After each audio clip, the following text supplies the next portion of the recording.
Bonjour les amis, aujourd'hui une vidéo bien sympatoche sur la préparation donc du sirop de mûre et également de la gelée de mûre. Voilà.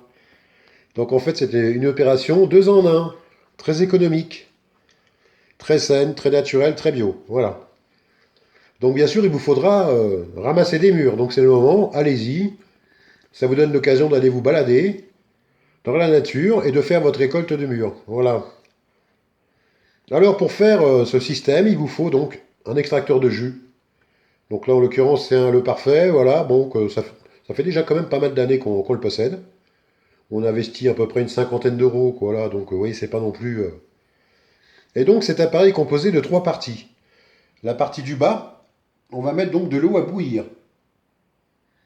L'eau qui va donc entrer en ébullition va produire de la vapeur qui va monter donc en haut.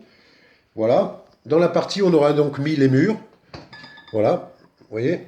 La partie du haut, c'est où on met les fruits, les mûres, bon, les légumes, hein, si vous voulez faire en fait du jus de carotte, etc. Enfin voilà, on peut faire énormément de choses avec ça. Voilà. Donc les mûres vont bien bénéficier de la vapeur, vont transpirer et rendre leur jus dans le compartiment du milieu. Voilà.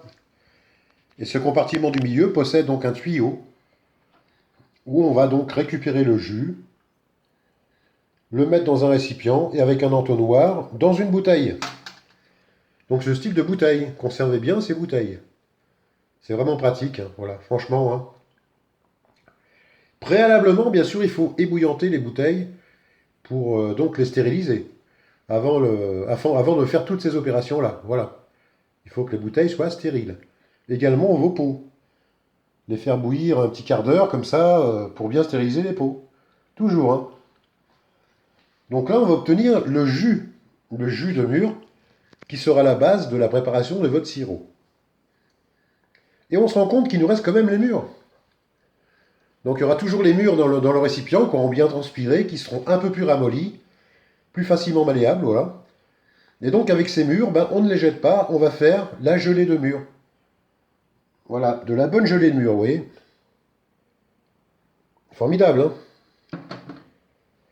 Et pour donc égrener les mûres, parce qu'on sait que les mûres donc, possèdent des petits grains qui sont des fois désagréables quand on mange de la gelée ou de la confiture de mûre, voilà. Bon, ben un appareil qui date de nos grands-mères, hein, voilà. Vous vous rappelez pas le presse-purée, voilà. Manuel, il faut un peu d'huile de coude, donc là, vous voyez la petite manivelle. Hein. Donc on met nos mûres ici, on tourne et on récupère la pulpe. Donc en principe 100 grains. Hein. Bon, il peut y avoir quelques micro-grains qui passent, mais bon, c'est pas gênant. Vous voyez qu'elle est quand même... elle est vraiment pas mal du tout, hein. Sinon ça se verrait. Hein. Il y en a peut-être un ou deux, mais bon, voilà quoi. C'est pas bien grave.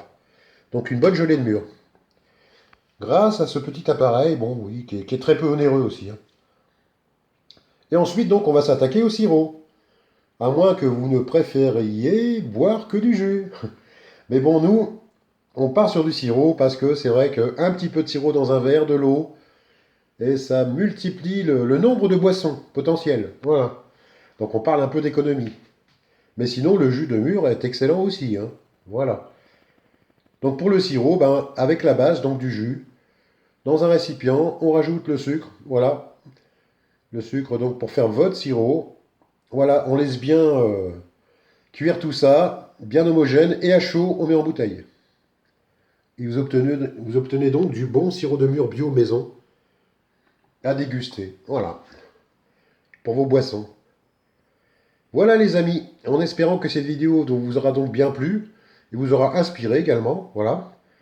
Je vous souhaite de passer une agréable semaine. Prenez bien soin de vous et de vos proches. À une prochaine vidéo. À ciao ciao.